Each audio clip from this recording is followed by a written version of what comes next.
Good morning guys. Mukhang hindi magtatagumpay yung impeachment kay BP. Ayan, yan ang mga nakukutuban ko, nakikita ko sa mga sitwasyon. Mukhang hindi magtatagumpay. Marami na nag-file ng impeachment sa kanya. Yung narinig ko doon, yung betrayal o public trust, yan. Ano ba yun sa Tagalog? Pagtatraidor sa bayan, tiwala ng bayan. Ayan, ang nakikita ko dito guys, mukhang hindi magtatagumpay kasi parang walang time yung mga congressman o senador o karamihan.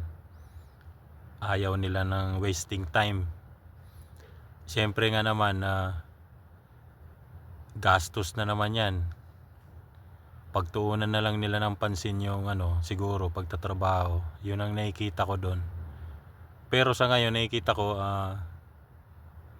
ano na yung kalagayan ni Sara ngayon, ni BP. Parang na lang siya. Nagtatrabaho na lang siya na walang bilang sa administrasyon. Parang ganyan nakikita ko guys ha. Parang walang bilang, hindi na siya cabinet, hindi na siya parang vice president na lang siya na yun lang. Ganun na lang mangyayari sa kanya hanggang 2028. 'Di ba? Yung iba-ibang mga tao, may mga or kung ako, halimbawa ako kung tatanungin, kung ganyan ang kalagayan ko, kung mayaman naman ako, may negosyo naman ako, alis na lang ako. Resign na lang ako. Wala ka ng bilang parang ganoon Pero yung ibang tao naman kasi sayang rin, sumasahod siya Sayang rin yung 4 year na sahurin niya. Ang laki nun. Ang laki kaya ang sweldo ng vice president.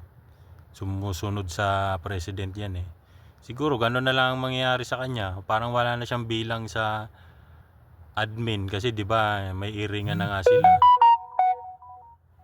Yun ang mangyayari. Yung nakikita ko dito, yung mga senador, congressman naman, tuloy lang trabaho kaso nakikita ko dito laging panig pa rin talaga sa administrasyon. Sino ba naman hindi kakampi sa administrasyon sila kasi nandun 4 years pa silang magsasaya sa panig na administrasyon. 'Di ba?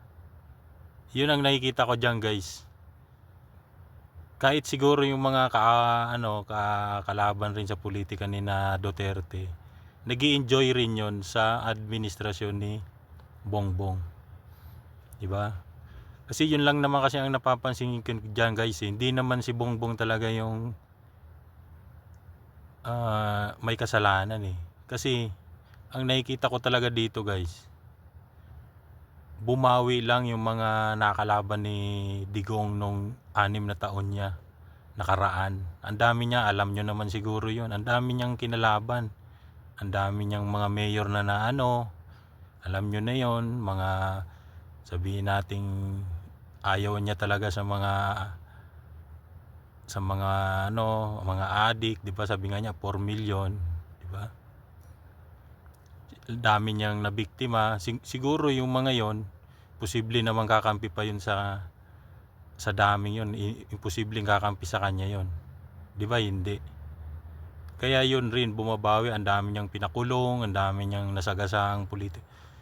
Imposible naman kakampi pa yun sa kanya sa ngayon. Siyempre doon kay Bongbong na yun papanik. Kung mapapansin nyo nga, hindi na masyadong nagrarally yung mga makabayan black, 'di ba? Yung tinatag silang mga kaliwa. Pero nasaan sila ngayon? Sila yung nasa gobyerno na ngayon Sila pa nga yung nagpupus na i-impeach si BP. Kaya talagang baliktad na yung sitwasyon, guys. Yun lang ang masasabi ko sa nangyayari ngayon, guys.